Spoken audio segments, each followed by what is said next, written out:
very warm good evening to everybody. I think I thank Novo Nordisk and I thank RSSDI for the kind invitation. Today I'm going to talk about oral semaglutide, and I think this is the most innovation in diabetes that we are eagerly waiting in this year, and I think it's now moved on perhaps to end of December or January that we are going to do. Now, this is a sponsored symposia, so that's my financial disclosure for the same. Though there are a lot of slides, I'm going to talk more and use the slides as a reference value. Now, when we are sitting in a diabetes clinic, what do we want? Because we cannot cure diabetes. We want the patient not to have hypoglycemia. We want them not to have hyperglycemia. We don't want them to have complications and have a quality of life that a non-diabetic can happen. And on top of that, we are greedy physicians. We don't want weight gain as well. But now the yardstick has changed. You know, dil mange more is their thing. And what we want is cardiovascular safety as well. We want them to live longer so that they can keep coming to our clinic for a longer time. So we want them to be safe, and we want them to stay safe, especially in the COVID scenario with all the things that are happening. We want a better molecule, a better life for our patient, and that's what our expectation for new anti-diabetic is. And that's where a GLP-1 molecule actually helps us. It increases insulin secretion, reduces glucagon secretion, slows gastric emptying and improves satiety. That is the satisfaction center. We know that our stomach is full, we don't want to eat more. Now, so it has a myriad of effects on the human body and acts on a lot of mechanism of the on the omnious octave, which I'm not going to dwell upon because I think that would be an insult to the august gathering. Hence, it moves on targets, it has its intermediate effects, and then it has its final effects, which is reduction of HbA1c, improvement in body weight, blood pressure, reducing of cardiovascular events, albuminuria, and other things. And it has been shown that GLP-1, when just before me, Om Lakhani said about CGMS, I do a lot of CGMS, I've done more than 4,000 CGMSs. You see that the glycemic variability improves on GLP-1. That is the beauty of GLP-1. The glycemic variability really improves on patients if you do a pre and post CGMS on these patients, which we can see. Now, what is the difference between GLP-1 and DPP-4? See, I belong to an era where there was not much of games and we used to interact with friends, and we used to play a game called Kanafusi. मैं आपके कान में कुछ बोलूँगा, you will say to some other person, and what comes out is completely different. And that is how DPP-4 works, whereas GLP-1 is straight on that we talk about it. So what is GLP-1 is nascently produced in our body. So we want a GLP-1 which is very similar to what is produced in our body. So we want that to be very similar to the human GLP-1 that is there. A GLP-1 can be of various sizes, large and small, and if they are large, they do not cross the blood-brain barrier, and hence the effects are slightly diminished with the larger of dulaglutide and albiglutide that is there. So we want, as we said, a GLP-1 which has a greater 90% homology, which is there and which is there with liraglutide and semaglutide as well, whereas the exendine analogs have a lower analogy with human GLP-1, and also there is increased antibody formation with the exendine analogs that are seen. So this is where the GLP comes out. You know, I read somewhere, somebody asked a millionaire, how do I become a millionaire? He said, wear a red shirt and work very hard. So you have to work hard. So you have to have an anti-diabetic which works hard, but because it is so much outright, it can be shown that it really strikes out at something which is there, which can be used and should be used for our patients that are there. Now, but where is the challenge? The challenge is nobody likes injections.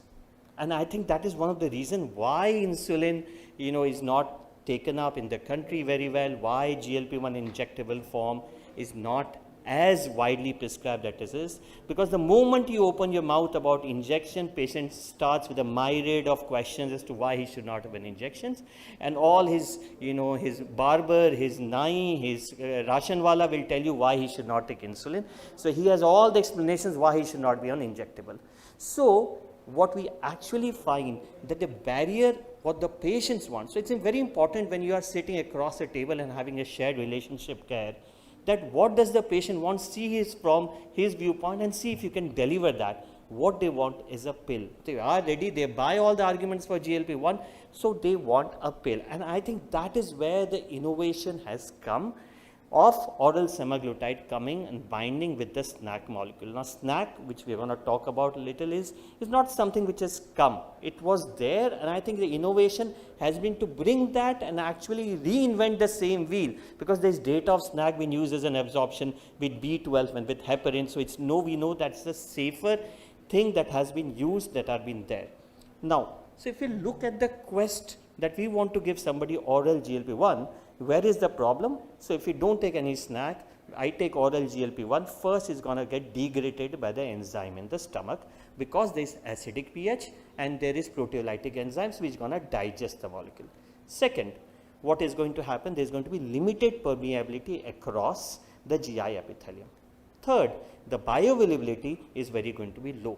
So, hence less than 0.01% is what's going to get absorbed, and that is where the problem has been in the looking at of what oral GLP-1 across that has been there.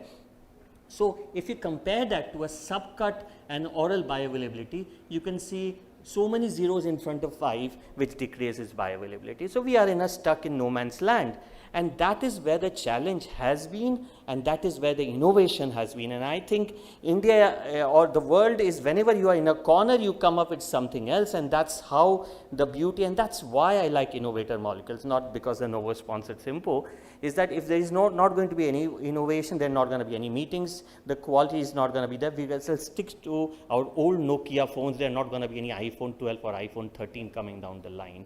And there is a reason why this happens, because we want to move forward as a species and to give the better care for our patients.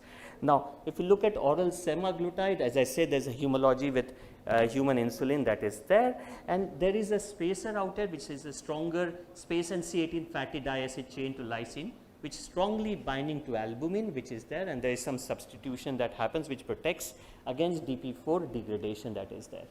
Now, so we'll come to that. So basically, you give oral semaglutide with SNAC at 300 milligram. Now, why 300 milligram? Because 300 is seen to be the ideal, which keeps the oral semaglutide function the best. If you give it at 600, the semaglutide function goes down, and hence 300 is why it was seen to be given as an absorption enhancer, which has been given. Now, you have to give it, does it have to be co-formulation? Yes. So, if you have एक ही दवाई में वो जाके अंदर जाके निकलता, अलग-अलग अगर आप स्नैक लोगे, अलग-अलग oral semaglutide लोगे, it will not work because of the mechanistic action which I am going to show you as to why this will happen. Now, this has increased the bioavailability with the SNAC to be there in terms of oral semaglutide. Now, let's look at what SNAC is. Now, it's very difficult to pronounce, so I'm going to leave it for the first time. I'm going to say it, and then I'm going to stick to SNAC. It's sodium N-amino capryllate, which is difficult. We are not very good biochemist physicians, so we'll stick at SNAC. That sounds a very fanciful term that can be taken. And it's a strictly time dependent and occurs via transcellular route. Now, the beauty of the absorption is this is like a opening with Virat Kohli or Rohit Sharma. This is what it does. It kicks in faster and stays in there to finish the game for you. This is what oral semaglutide does. So, early systemic absorption and slow elimination of semaglutide in healthy human subjects, which you can see, which lasts for a longer period of time.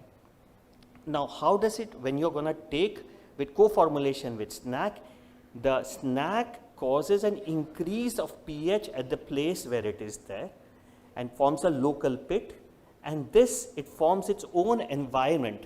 So, it brings force around the oral semaglutide that the kingdom cannot then be attacked by the enzymes that are produced by the body, and in there the mechanistic action of the oral semaglutide starts. And the effect, as I said, it's strictly time and concentration given, and approximately 1% of what you give is absorbed and the rest is degraded in the GI tract. So, let's look at this. It's a beautiful diagram. So, in ideal scenario, what happens when we are taking pepsinogen is produced, which is converted to pepsin, as you can see, and this increases the acid and digest the food and other things that we are taking or tablets that we are taking. Now, when you are going to give oral semaglutide with SNAC, it produces its own environment or own kingdom in which this conversion of pepsinogen to pepsin does not happen. So, this enzyme is not active there. So, the proteolytic digestion does not happen of the oral semaglutide, and this SNAC comes down to the epithelium and works as a senapati for a war. It opens the floodgates for the oral semaglutide to enter so that the transcellular absorption can happen very nicely, not disturbing the intercellular space that is there. And so this is how it happens. Now this is one of the most important slides, and I'll take a couple of minutes on to explain this slide moment. We had subcut oral semaglutide and we have oral semaglutide, and the exposed response time is similar if you're going to understand the dose to dose. So why do we give oral semaglutide in a daily form? So if I take, for example, 7 milligram, if you're going to take 7 milligram every day, that is roughly equal to 49 or say 50 milligram for discussion purpose. Whenever we take oral semaglutide, the absorption can vary, and for a drug to effective, it has to be between 80 to 110%. And that is why you have to take it on a daily basis, not on a weekly basis. And that's why if you miss a dose, forget the dose, take it the next day, that is going to be there. Now, if I am taking 50 milligram a week, 1% of that is 0.5, which is, that's why the dose to dose equivalent with the subcut and the oral. So 7 milligram of oral semaglutide taken daily is equal to 0.5 taken weekly. Similarly, 14 milligram taken daily is equivalent to 1 milligram subcut that has been taken. When we are going to take oral semaglutide, the suggestion is you take it in the morning, empty stomach, and they say up to 120. I'm going to refine that statement. The data is with the best absorption is with 50 ml of water, and that goes up to 120, diminishes, and up to 120 is still good absorption, but after 120 the absorption goes down. So in India we want the best buck for our money. So tell them water conservation is also good. If you can take it with 50 ml, the effect will be better, and you will also save water for the environment. So in a way it is a win-win scenario that is there if the patient is okay taking with 50 ml of water. So that would be the best thing, and you wait up to half an hour. Now why half an hour? If you increase it also, the absorption is better. So if you move it to 1 hour, 2 hours, up to 2 hours is data, and after that is same. So that's where you can say 30 minutes is ideal, 1 hour if you can move it's better. But that is where the interaction has to be done. Now when this oral semaglutide has been given in research, all the studies, and I am sure Manoj is going to talk about it, what they looked at 4 to 6 hours, they defined fasting state at 4 to 6 hours after food, because that's what the stomach takes to empty to be there. So if you are perhaps looking at a molecule which may also needs to give an empty stomach rather than fighting over it, you may consider in those patients where you've had a trouble in getting the absorption of those molecules, because in India we eat differently. Breakfast, lunch बगल बगल में होता है, dinner बहुत दूर होता है. So if you can take it before dinner also and do the same thing, logically speaking, the 4 to 6 hours of fasting state might be there if you are fighting with some molecule which may need an empty space to be there. So oral semaglutide, there is no dose adjustment that needs to be done regardless of renal or hepatic impairment. No dose adjustments recommended for elderly patients and lower risk of hypoglycemia. I'm sure Manoj is going to talk about more with the data when he is going to show. So it's a molecule you can give and not worry about renal impairment or hepatic impairment, or our elderly patients or our parents, or who you worry about, where it's gonna actually going to worry about abhi kya karne ka hai, wo kya hone ka, hypo hoga, pancreatitis hoga, because the data is that it doesn't worsen anything that is there. Now we talked about this. Now the half-life of oral semaglutide is 1 week, so you need 4 half-lives to reach a steady state, and that's why the dose titration should be, you start and after 1 month you move up to 7 milligram, after 2 months you move up to 14 milligram, because you need 4 half-lives of the drug to do. We talked about if they miss a dose, what you need to do, forget that, don't fight about it, take it at the next scheduled dose. We talked about the water at half a glass, sell it 50 ml, it's better, because see, glass of water difference, the glass difference, kahan pe, Punjab mein to Patiala hai, bada hai, some places the cup is rather fine, 50, 60 ml, 70 ml, 80 ml is fine, you can take it, makes more sense.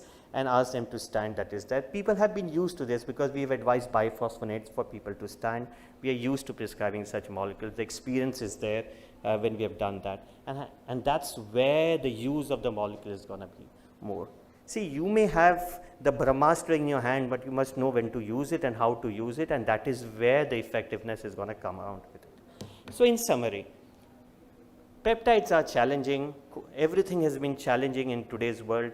We are now living near innovation is the key to success, and that's where the oral semaglutide is something which we are eagerly waiting for, because it has actually found a way around the whole ecosystem of the oral bioabsorption of oral GLP-1.